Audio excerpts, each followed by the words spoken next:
Recibimos nuestro primer postulante, el señor David Lahoz Brito.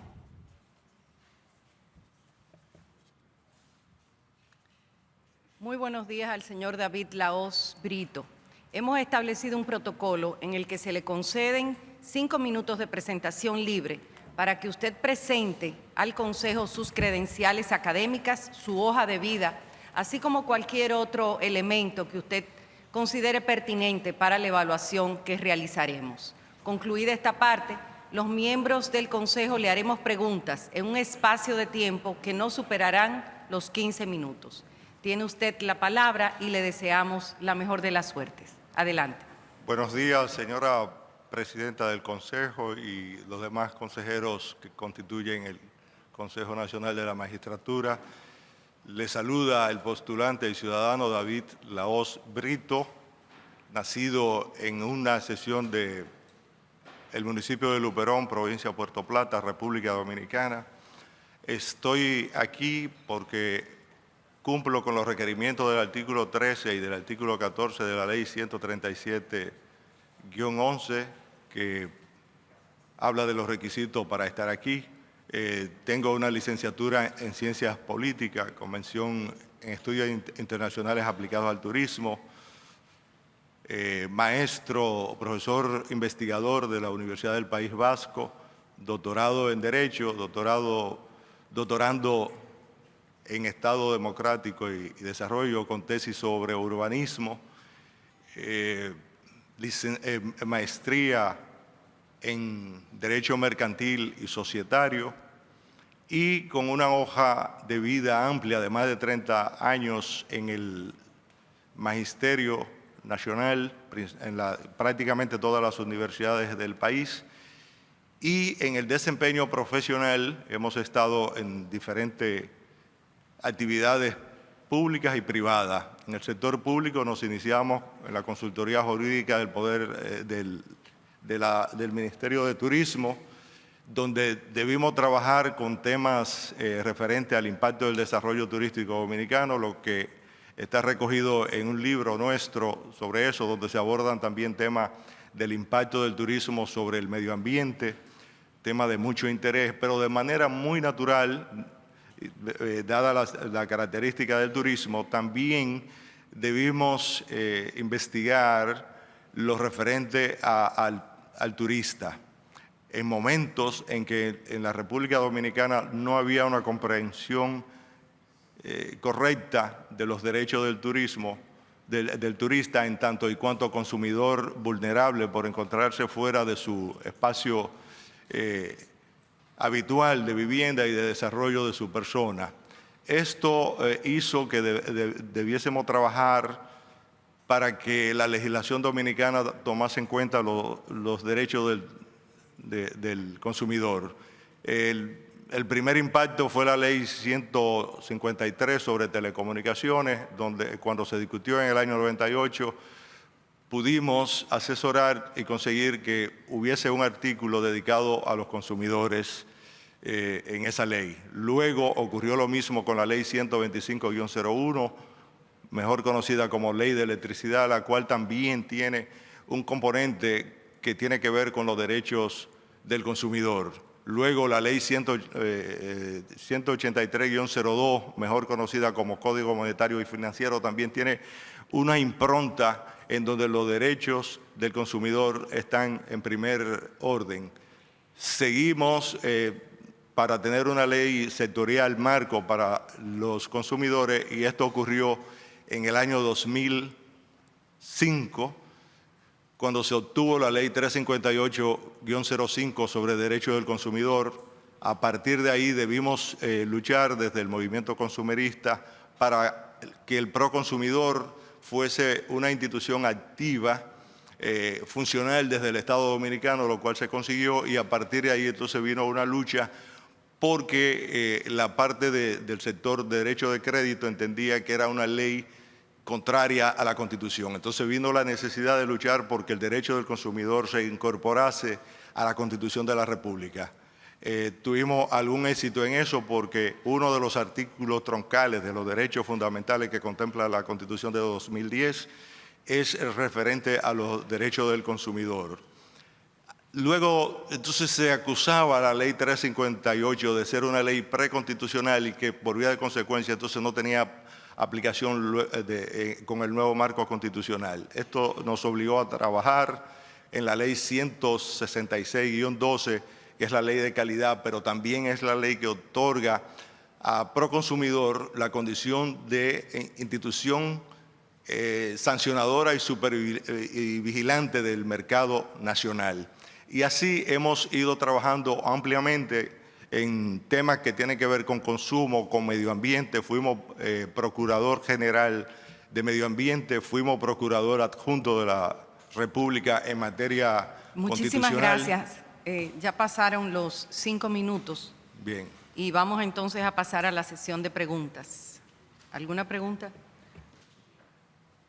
Le cedemos la palabra al honorable Luis Henry Molina, presidente de la Suprema Corte de Justicia. Adelante. Muchas gracias, vicepresidenta. Muy buenos días, señor licenciado David Lahoz.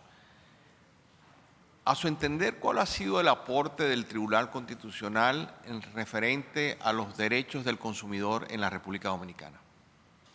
Bueno, las decisiones del Tribunal Constitucional hasta la fecha no son decisiones directas sobre el sector consumo, sino que más bien ha sido de manera tangencial que se ha tratado el tema del consumidor. Más bien en la Suprema Corte de Justicia todavía se han discutido temas que siguen en discusión, que han subido y bajado de nuevo por reenvío a la misma y no tenemos una jurisprudencia que podríamos llamar paradigmática ni en el Tribunal Constitucional ni en la Suprema Corte de Justicia.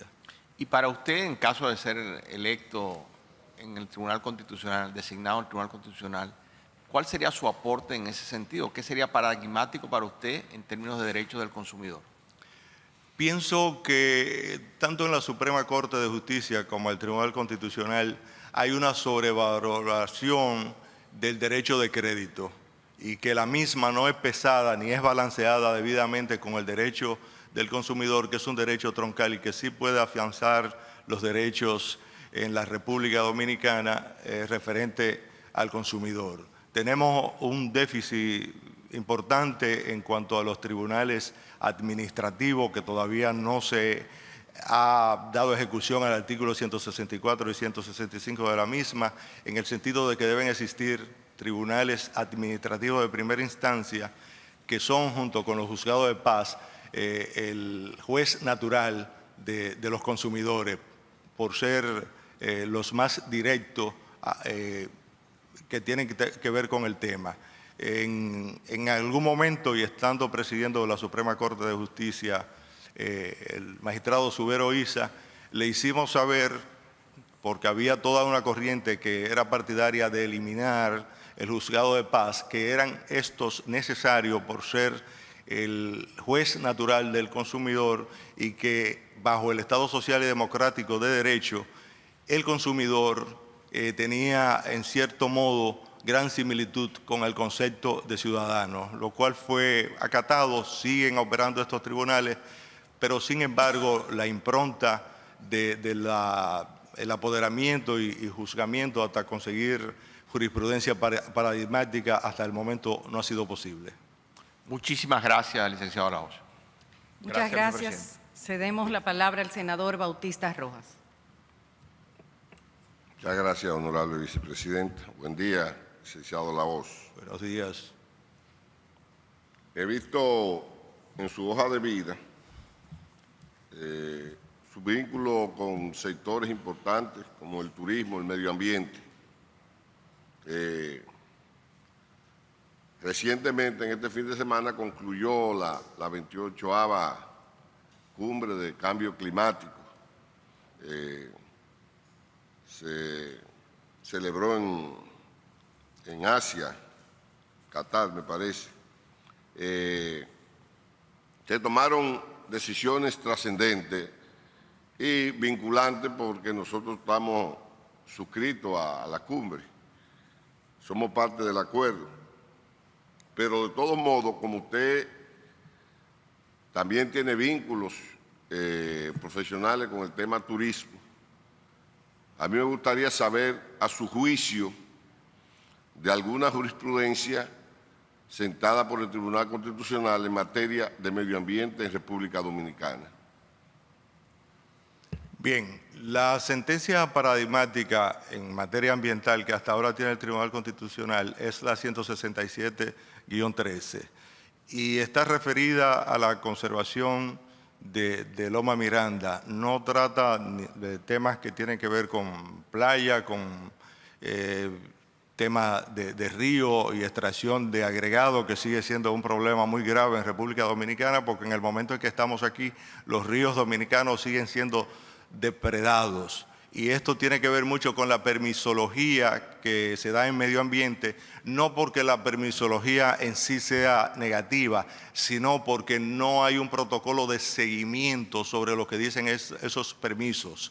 Y aunque dicen una cosa, en la ejecución es otra, y al no darse el seguimiento a ello, entonces se producen daños importantes al medio ambiente, lo mismo que con la madera y con otras áreas. En el momento en que nos tocó tener la responsabilidad pública de enfrentar esos problemas, lo hicimos con el rigor que la ley plantea y con el marco constitucional que da legalidad a lo que se hace en la protección del medio ambiente. Pero esto muchas veces no llega del todo a los tribunales. Muchísimas gracias. Cedemos la palabra al presidente del Senado, el señor Ricardo de los Santos. Muchas gracias, honorable vicepresidente. Señor David de la Hoz, como usted se refirió al Tribunal Administrativo, ¿usted podría explicarnos aquí cuál es el procedimiento aplicable para revocar un acto administrativo favorable?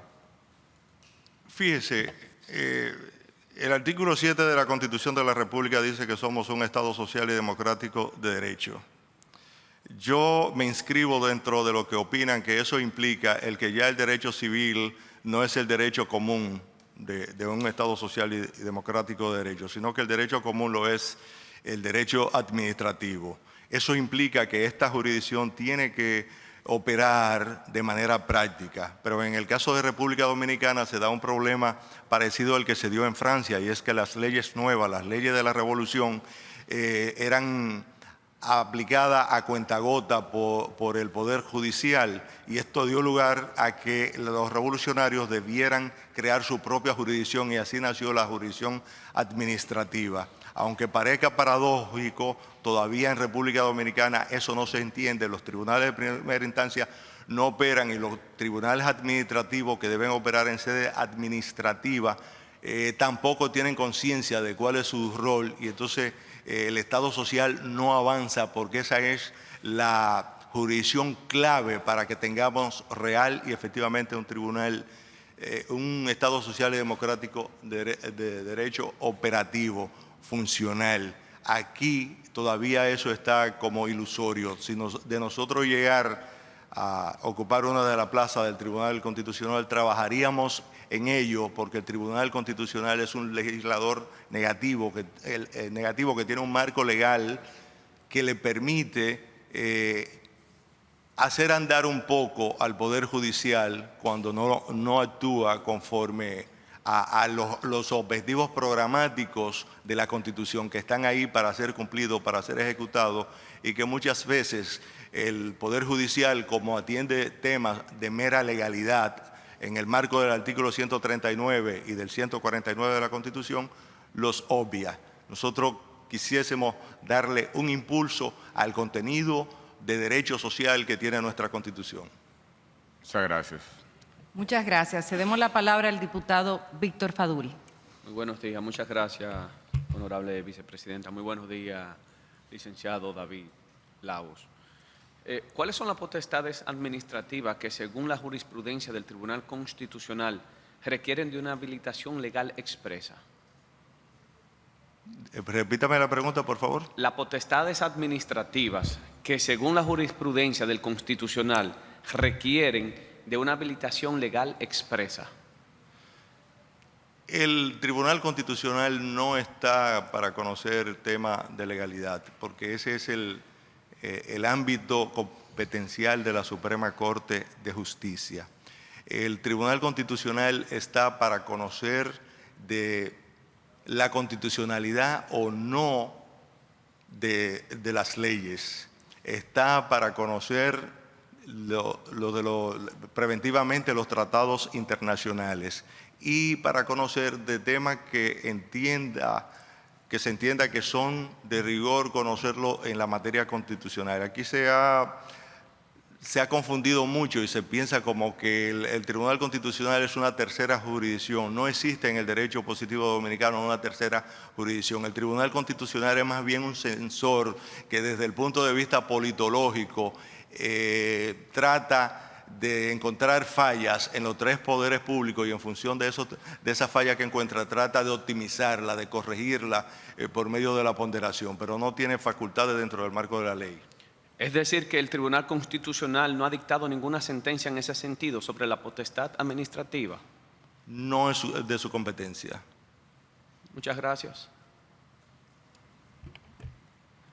Si no hay más preguntas, pues agradecemos la participación del señor David Lahoz Brito. Muchísimas gracias y le deseamos feliz resto del día. Buenos días a ustedes.